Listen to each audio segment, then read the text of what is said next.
दिल और दिमाग की कहानी। एक शहर के पास एक जंगल था जहाँ दो भिखारी रहा करते थे।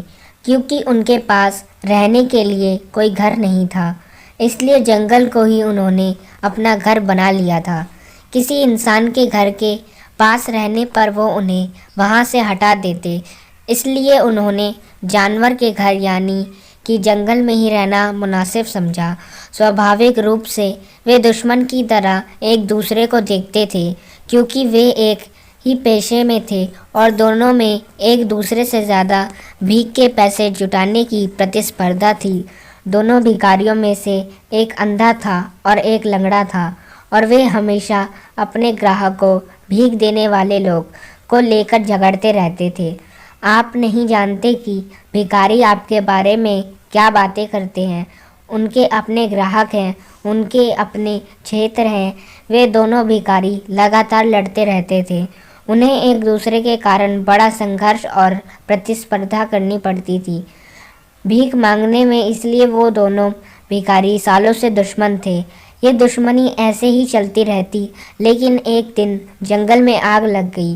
अंधा भिखारी चलने और दौड़ने में पूरी तरह सक्षम था, लेकिन यह उसके लिए खतरनाक था, कारण वह देख नहीं पा रहा था कि वह सही दिशा में जा रहा है या नहीं। लंगड़ा आदमी सब देख तो सकता था, लेकिन अपने आप नहीं चल सकता था। वो आग को तेजी से अपनी तरफ बढ़ते हुए देख रहा था, लेकिन बेबस था, वहाँ से हिल नहीं पा रहा था।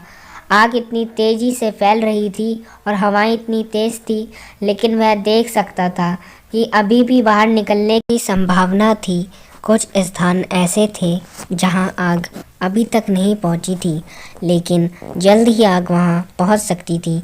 जल्द ही वे हर तरफ से आग से घिर जाएंगे। वे दोनों अपना सारा विरोध, प्रतिस्पर्धा भूल गए। यह लड़ने का समय नहीं था, एक होने का समय था। और उस अंधे ने लंगड़े को अपने कंधे पर उठा लिया और वे एक शरीर की तरह काम करने लगे। अब उनकी आंखें थी और उनके दोनों पैर थे। लंगड़ा आदमी देख सकता था और निर्देशित कर सकता था कि उन्हें कहाँ भागना है, तेज या धीमे, और किन दिशाओं से बचना है। और अंधा लंगड़े को कंधे पर उठाकर दौड़ने का समर्थ था। वे बिना घायल हुए जंगल से बाहर आ गए। यह प्राचीन कहानी आपके दिमाग और आपके दिल के बारे में है। आपका दिल देख सकता है, लेकिन कह नहीं सकता। आपका दिमाग कह सकता है, लेकिन देख नहीं सकता।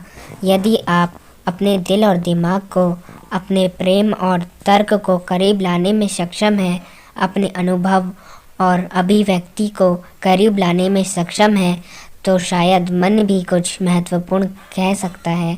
यह पूर्ण नहीं है, यह संपूर्ण अभिव्यक्ति नहीं हो सकता, लेकिन यह सही दिशा में एक संकेत हो सकता है।